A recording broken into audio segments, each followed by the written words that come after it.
హరిత విప్లవ పితామహుడు నార్మన్ బోర్లాగ్. భారతదేశంలో హరిత విప్లవ పితామహుడు ఎంఎస్ స్వామినాథన్. చైనా, భారత్ యుద్ధం -1962. పాకిస్తాన్, భారత్ యుద్ధం 1965.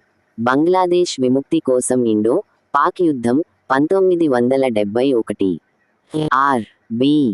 ఆర్బీఐ ఏర్పడిన సంవత్సరం 1935. భారతదేశంలో పేపర్ కరెన్సీ ప్రవేశపెట్టింది 1861. రిజర్వు బ్యాంకును జాతీయం చేసినది -1949.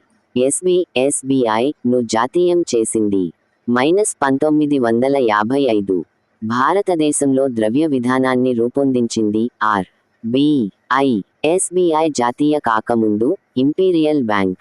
భారతదేశ ఆర్థిక రాజధాని ముంబాయి. ప్రాథమిక రంగం అనగా వ్యవసాయం.